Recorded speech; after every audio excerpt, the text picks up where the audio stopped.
Welcome back. How's everybody this morning? Good to see everybody. Looks like pretty much everybody's back. We're only missing one elder, so that's good. I think that is good. That is good. When we left off, we had just kind of started delving into a little bit of 1 Peter chapter 4. I think we got into about verse 3. And Peter here is once again talking about suffering, and a little more specifically, he's talking about victory that comes through suffering. Certainly, as we've talked numerous times in this class, the Christians were suffering. This suffering, this very fiery trial, this difficult time was coming. They were suffering because of their faith, because of their devotion to God and Jesus and the things that they did and believed. And in verse 1 there, it says, "Since therefore Christ suffered in the flesh, arm yourselves with the same way of thinking." I think this was a challenge not only to the Christians then, but it's a challenge to us today, right? We all go around and we all say we want to be like Christ. You know, I want to teach how Jesus taught. Excuse me, I am dealing with some allergy, sinus, cold, flu, death, whatever it is. So you'll have to bear with me through a little bit of that this morning. We all want to teach like Jesus taught, right? We all want to show compassion like Jesus showed compassion. We live that life. We say those things. At the end of the day, do we want to suffer like Jesus suffered? And Jesus suffered miserably at the end. And Peter is telling the Christians here that is what is coming for you. That if you're going to remain in this is what's going to happen. This is what is coming. But ultimately, there will be victory. And so look forward to that victory. Brad, you care to lead some more prayer?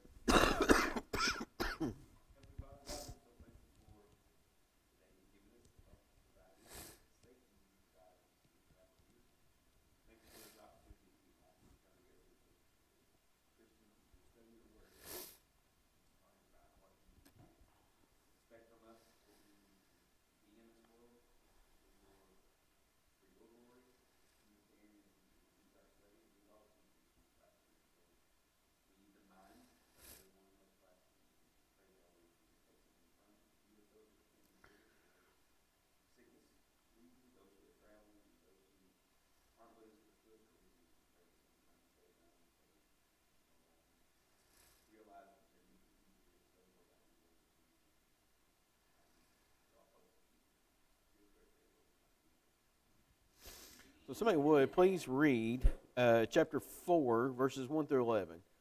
Chapter 4, verses 1 through 11 there.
Thank you.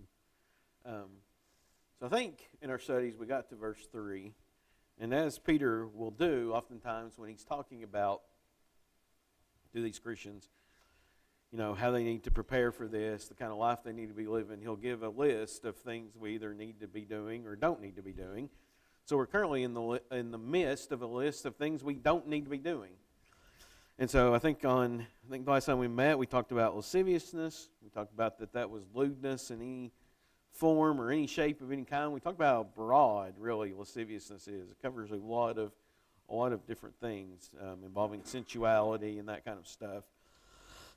And we talked about lust. Lust of the flesh, lust of the eyes, lust of the pride of life, craving for what is forbidden. And so the third one there that he lists is drunkenness. I think that's pretty self-explanatory, kind of hard to get around that one. Kind of just an excess of alcohol, causes you to not function as you should. We all know what alcohol does, the issues that it brings and has. Tells them to avoid that. We've talked about alcohol several times in this class already, and certainly it is the opposite of some of the other lists that Peter has given of be prepared, be sober-minded, know that the devil is coming after us. How do you do that if you're always involved with alcohol and drunkenness and that kind of stuff? It's going to affect your thinking abilities and your judgment. You're not going to be able to be prepared. And then the next one, orgies, kind of carousals. Some person put, being with the wrong crowd at the wrong time. Just a really bad environment, a bad place to be in. Just not where Christians are to be. Anybody else have anything on that one specifically? And then the next one, drinking parties. So I thought there was an interesting point that we kind of ran across when we were studying this. Obviously drunkenness is bad. We've talked about that. And it would also seem to be, for sure, that being in a place where people are actively trying to get drunk would be bad as well. I think that makes sense. Can you go to this party? Well, what about if you go to this party and you don't drink? Then that brings up the question of our influence. And what we are to be. Most of the times what you see at these parties, I think, is that there's no acknowledgement of God. There's no respect for God. There's no form of God. There's no godliness going on at all. And are you going to be able to go to these parties with these people and then the next day turn around and talk to them about Christ? I think that becomes very difficult, right? I mean, that is our goal. But a little devil's advocate to that. I think that's true. But a little devil's advocate to that. We know Jesus hung out with tax collectors and sinners. He went to the feast at their house. What are we to do with that? Does this include drinking parties? Anybody got any thoughts on that?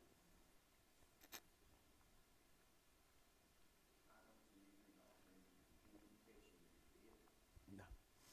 Well, what is something we see that Jesus did every time that he was in one of these situations? Yeah, he taught, right? He taught or he preached or whatever. So, if your argument to me is that these things are okay to go to or okay to be a part of, that's fine, but I want to know what your sermon was, right? I want to know what you were teaching. I want to know kind of influence you were having standing over in the corner reading from the Bible. Yeah, I think that's what we see over and over again, is that when Jesus was had these opportunities to talk to these kind of people, he used them to teach. I think the other thing is, if I can find it in my notes real quick.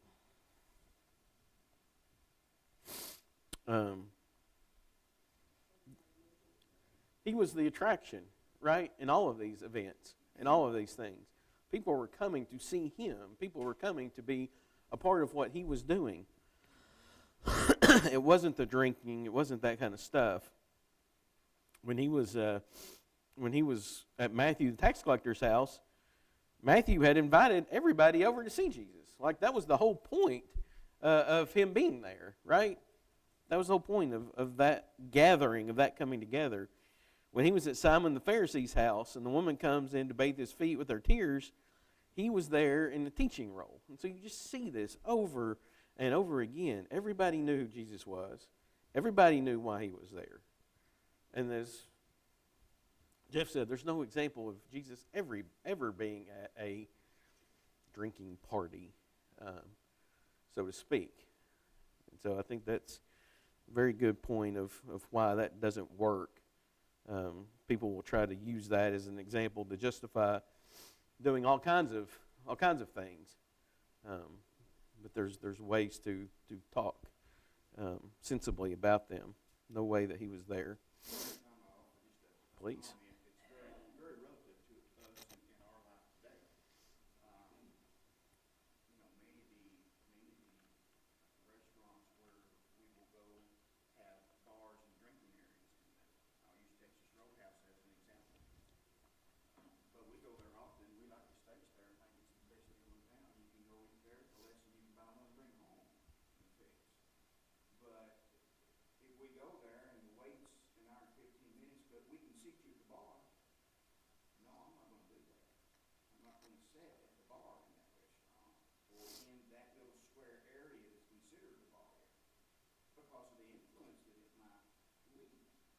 Right. Mm-hmm.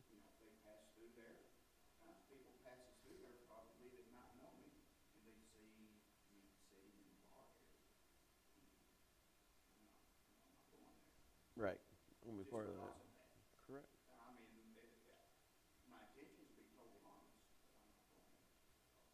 Mm-hmm. Yeah. Yeah. We have to be thoughtful and mindful of that for sure. Absolutely.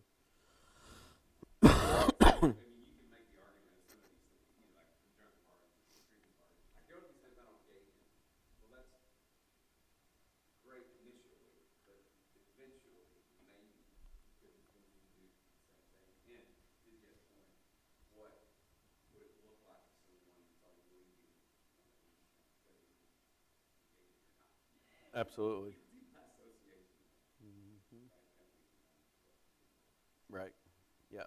For sure. Thank you. Very good. Absolutely. And then the sixth point that he brings up there is lawless idolatry. This idea of worshiping images. I think all of these are kind of general enough that they cover a multitude of sins. They're very broad. They cover a lot of stuff, and quite frankly. And Peter is saying here, you're different. You've got to be different. You've got to do something different. You are a child of God. And even in your suffering, be different. This is kind of the idea of, we kind of titled this victorious suffering or victory in suffering, because we are suffering with a mind focused on the will of God. Verse 6. I think the gospel here is preached for a reason. We're going to be judged by how we live in this world. The sinners are going to be judged by how they live in this world. We're going to be judged by how we live. If we can avoid doing things like the Gentiles do, we can be judged favorably and have that home in heaven. We can be different. We can live the will of God. And then on to verse 7. Peter's saying here, let's get to the end of it. Peter says, this is who you are to be. Be self-controlled. Be sober-minded. Talked about that, about the alcohol and different things. It certainly doesn't mean just alcohol, but I think that certainly plays into it. Why? Why does he say this is important?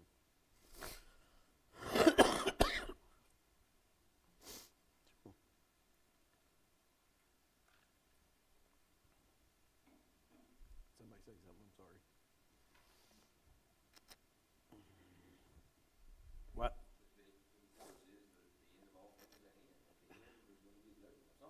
Okay. And then also there, I think in the end of verse 7, for the sake of our prayers. Do these things for the sake of our prayers. We're living a life that our prayers can be answered. So for the sake of that, live self-controlled. Live sober-minded. Live how we're supposed to live.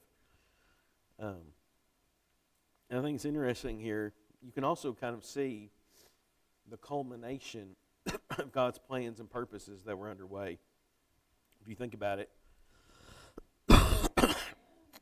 Jesus' death, resurrection, and ascension had already occurred at this point. The Holy Spirit had been poured out at this point. Persecution was beginning to increase, kind of the whole purpose of this class and what we've been talking about. Destruction of Jerusalem was coming. The prophecies of God were being fulfilled. At that time, right there in their very eyes, they were seeing some of these things. So do what? Be self-controlled, right? Stay sober-minded. Stay calm. Be focused with your prayer. Be consistent with your prayer. How important that is. Be earnest in your prayers. These things are rapidly changing. Things are going on around us. You're going to have to stay focused. You're going to have to stay in this. How are you going to do that? By being self-controlled, by being sober-minded, by focusing on prayer. It's the only way it's going to work. And so I think we kind of see that as an interesting point there.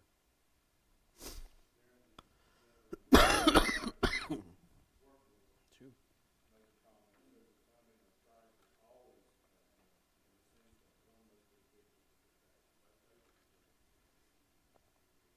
Yeah, absolutely. That's what we're called to be. That's why there's never opportunities. My help. I'll try one. That's why there's always opportunities. Well, it went in the sun. Why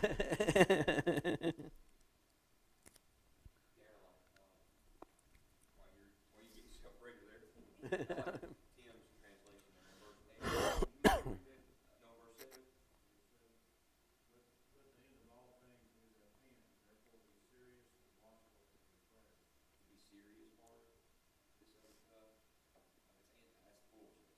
Those things are just going to be distractions and roadblocks that fog our mind and give reason.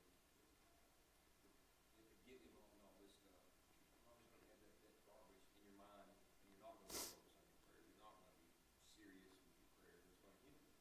Mm-hmm. So that's just grow up, get rid of the stuff that's going to cause distractions. Focus on what's important.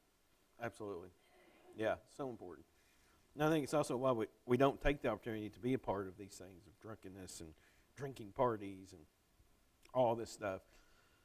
We got to be prepared all the time. I mean, we're always supposed to be an influence for good. We're always supposed to be living Christ-minded. You know, we're always supposed to be prepared for Christ to come back anytime. So, I mean, there's just no opportunity for these things to be in our lives.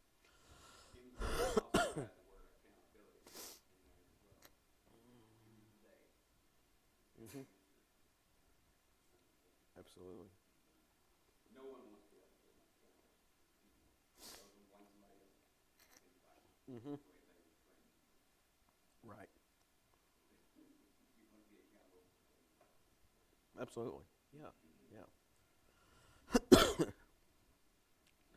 4 things that come in the concept of arming ourselves and being in the same way of thinking as the Lord. Talked about this one. Be self-controlled. Control your passions and your lust.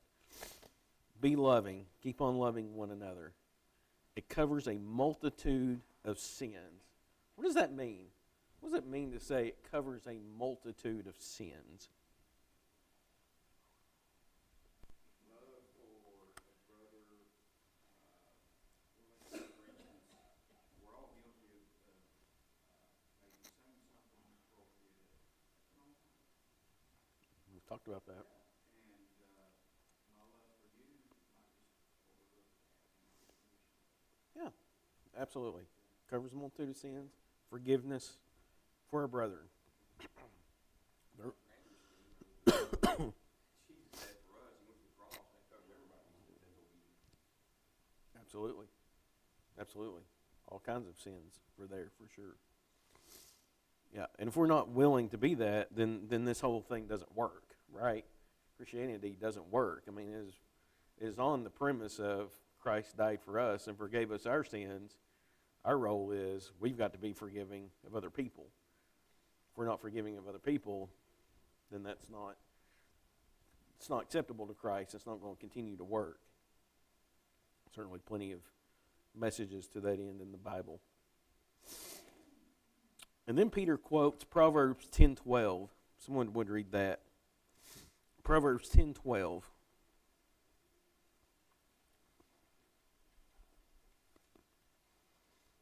Hatred stirs up strife, but love covers all sins.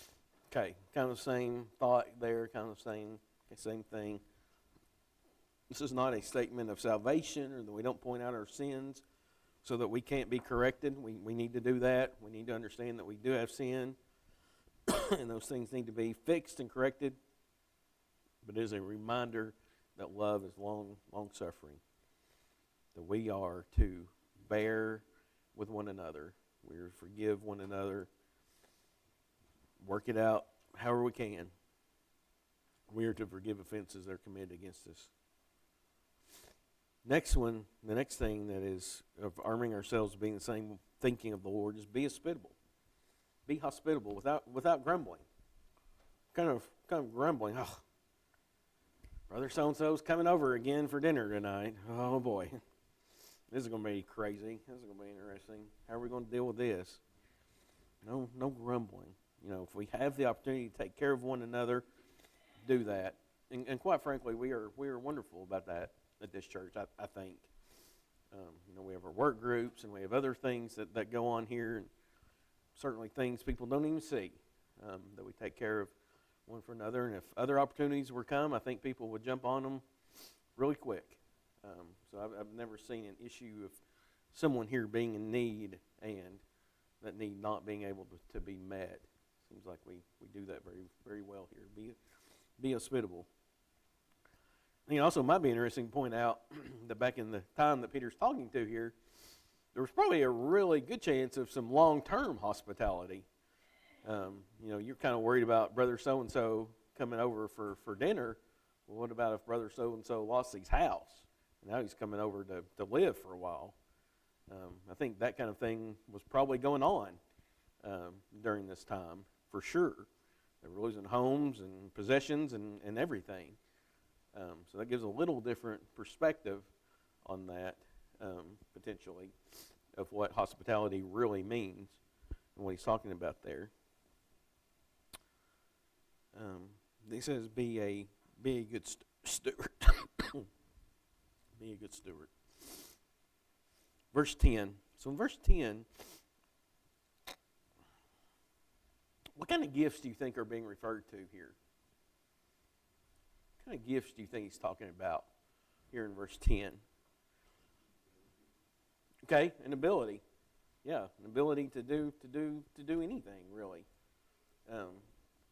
I think it could be referring to, we are in New Testament times, so it could be referring to the gifts of the Holy Spirit, possibly. But I think more to your point, that it's referring more to the gifts kind of talked about in Romans 12. Some of them are just our natural gifts, some of our natural abilities, some of our natural talents, or serving, maybe our wealth, things that we have natural gifts and abilities to do today. And Peter is saying here, use them, put them to work. If you are speaking, speak. If you are serving, serve. Whatever you do, find a way to do something and glorify God. And I think it's important to mention too that we're not talking about grandiose things. This doesn't have to be some big something where you go out and make a big scene or do this or that. It's just talking about how can we serve our brothers? How can we help? How can we do a little something to make their life a little easier? And then hopefully they can help us in the same thing. It's also talking about, at the end of the day, I think we've talked about this a little bit, what's the best thing that we can do for the church here on a daily basis? What's the best and easiest thing we can do?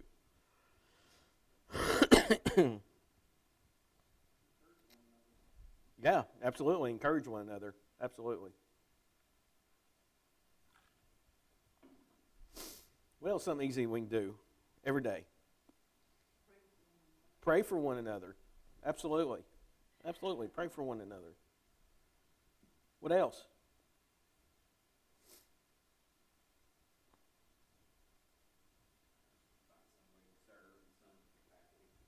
Find some way to serve in some capacity. Be a loving parent. Be a loving spouse. Love and serve each other. I mean, so many times I feel like we talked in this class, what is Peter saying to these people? Be the best Christian you can be every day, right? That's what he's ultimately saying. Suffering's coming. Doesn't matter. Doesn't matter. Doesn't matter who does it. We're going to talk about this a little later. Doesn't matter who does the suffering. Doesn't really even matter what kind of suffering it is. Everybody goes through it. Here it comes. You've got to be the best Christian you can be. You've got to be the best example you can be. And we've got to do that for the church here, for our brethren, for those that we come in contact with, anybody around us. Be different than the world.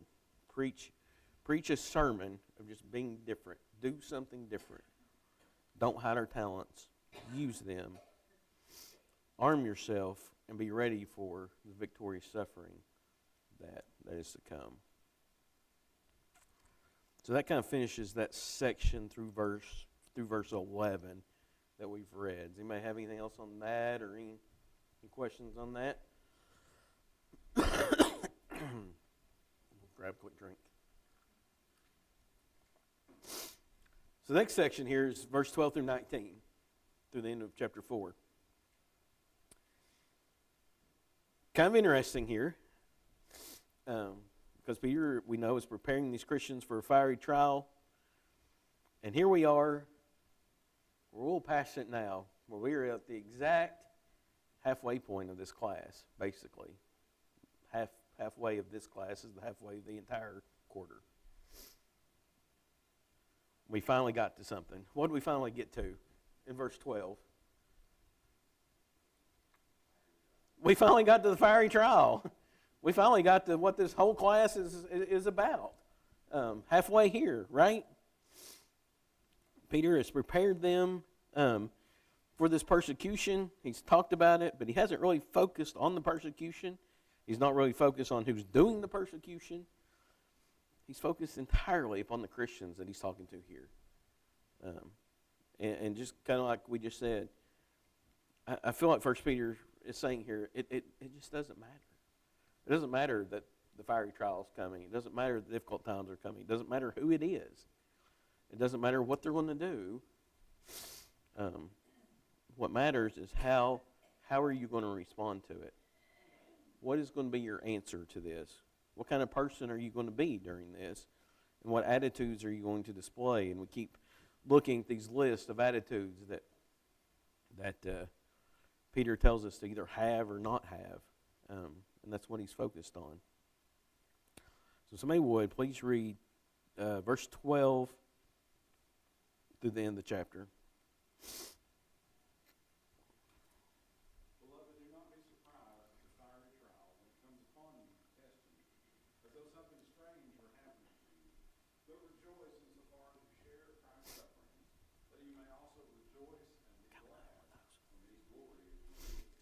If you are insulted in the name of Christ, you are blessed, because the Spirit of glory and God rests upon you. But let none of you suffer as a murderer, a thief, or an evildoer, or as a meddler. Yet if anyone suffers as a Christian, let him not be ashamed, but let him glorify God in that name. For it is time for judgment to begin at the household of God.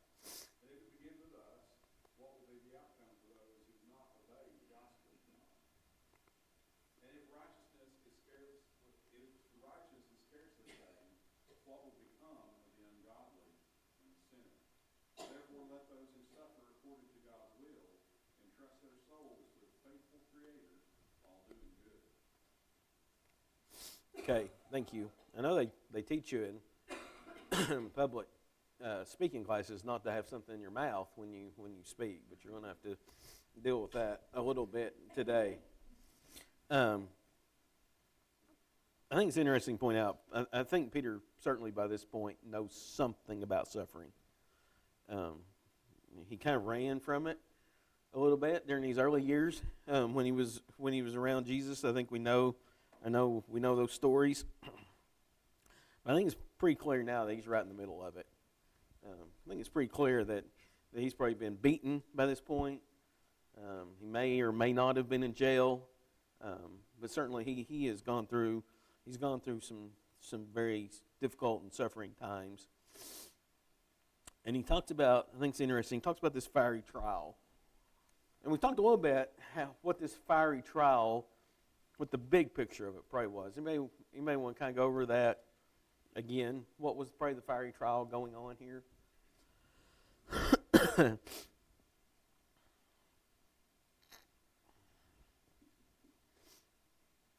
Kind of I think we talked about this earlier in class. I'm sorry, maybe we didn't. I thought we did. Probably Rome. Probably Nero during that time when he set the city on fire. Christians were blamed for that, and so so Nero took that out on them. We know that persecution was really intense, and that he considered Christians public enemy number one. So I think that's very true.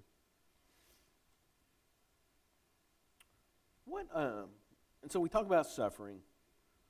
What kind of different types of suffering is there?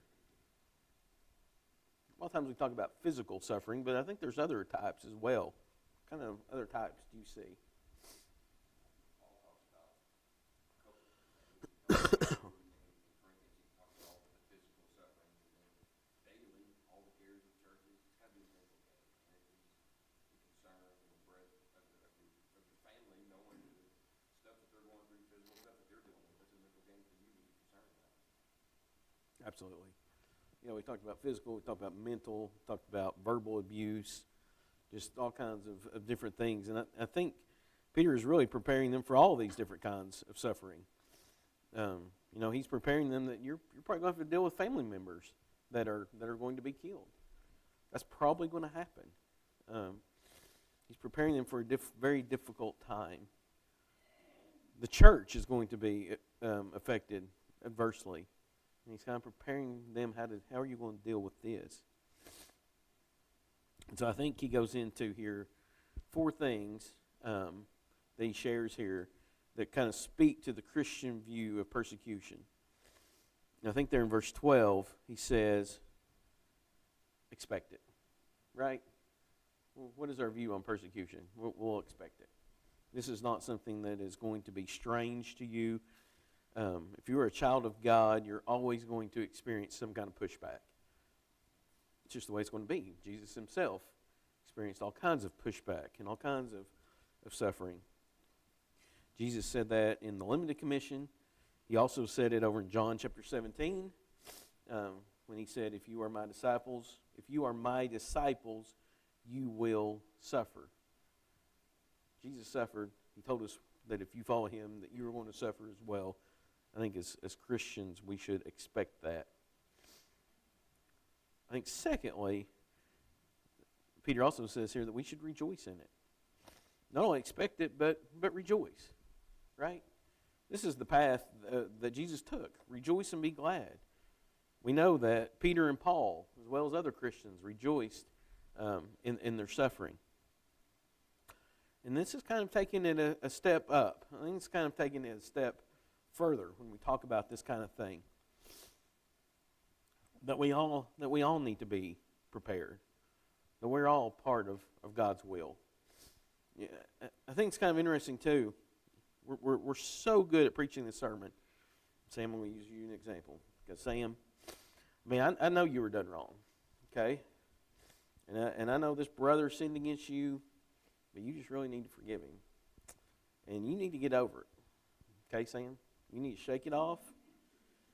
And I know that it hurt, but this is what the Lord wants you to do, Sam. And that's all fine and dandy. I can go home, I can sleep good at night, and I'm fine, and Sam's got some work to do. But then it becomes my turn, right? And then it's Darren's turn. And then it's Darren, you need to get over it. Darren, you need to shake that off. Darren, I know this hurts, but this is what the Lord wants you to do. Darren, that's all fine and dandy until it's you. I know it hurts, Darren. And I know that, they came and apologized to you, but they didn't apologize correctly.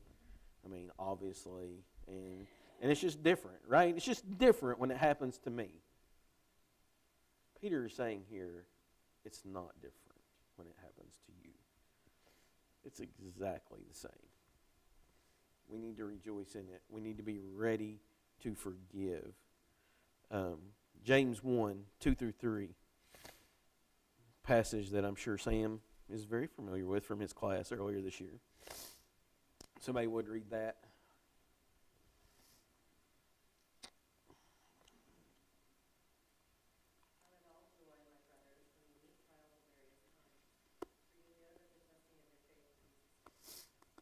So Peter kind of, so we see what James is saying there, but Peter kind of gives some different reasons for rejoicing. James asks us to kind of think about how our character is being changed for godliness. I think the writer of Hebrews, over in Hebrews chapter 12, verse 3, kind of says the same thing. Peter takes it from a little different perspective. He gives us some reasons why you need to rejoice in suffering. And the first reason there is that you are sharing in the suffering of Jesus. Why is this something to rejoice about? Why would we rejoice in the fact that we get to share in the suffering of Jesus? The overall picture that's being painted here is there is no better opportunity for us to shine our light for Christ. Yeah, absolutely. Yeah, absolutely. Jesus suffered, and now we have this opportunity to suffer as well, to show the world. Yes, sir. Almost for the same reason as we rejoice when someone is baptized. We're happy, we're rejoicing that that person's soul is saved. So it's I kind of think of it as in the same manner. We're rejoicing in Jesus and in Christ, in His glory. We're very happy when someone is baptized and comes to life. Absolutely. Great point. Very true. Yes. And I think also there's this idea of, when somebody does something nice for us, we want the opportunity to do it back a lot of times, right? Christ gave His life on the cross for us. We have an opportunity to live our lives for Him now. That's how we show it back for Him. Loyalty. Yeah, that's a great way of putting it. Absolutely. Absolutely. Let's look at Acts 5 and verse 41.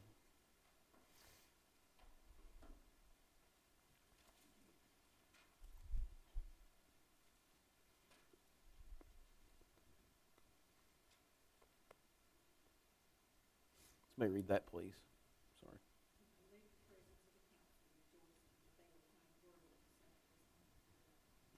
Yeah, they were excited. They were happy that they were counted worthy to suffer in that instance. What an amazing thing. And Peter's, I think, teaching the same point here that the Apostle Paul taught over in Romans chapter 8 and verse 17. If we suffer with Jesus, we know that we will be glorified with Jesus. And Peter teaches us to rejoice in sufferings so we will be able to rejoice and be glad when Jesus' glory is revealed at His return. Very true. The other reason I think you see there in verse 14 is that phrase, if I can get back over there, at the end of verse 14, because the Spirit of glory and God rests upon you. What do you think that means? Why do you think this is something that shows we are blessed and we ought to rejoice? The Spirit of God, the Spirit of glory and of God rests upon you.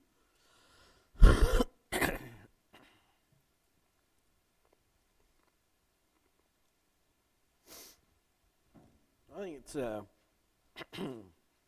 when we suffer for the sake of righteousness, we belong to Jesus. I think that's what he's saying there. We are bearing the fruit of the Spirit through our suffering. Suffering for Jesus is evidence of our genuine faith. God has not left us. Instead, we are blessed because of it. I think Jesus taught the same point. Let's look at Matthew 5, 11 and 12.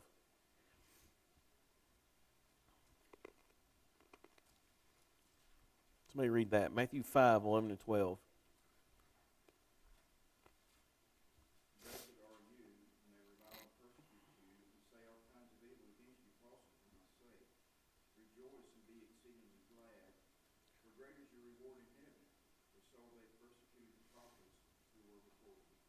Yeah, when we suffer for Christ, I think it's very clear that we see that we have a part in that with Him, and that we have a part in the reward that is to come. And that there's a blessing in that. God has not left us. He's not gone away. He's not going anywhere. There's going to be a blessing one day, for sure. So we're talking about kind of these four things that are shared that speak to the Christian view of persecution. And the third is that we need to evaluate it. We need to evaluate it. We need to look at our own suffering. And we need to make sure that we're not suffering as a result of our own actions.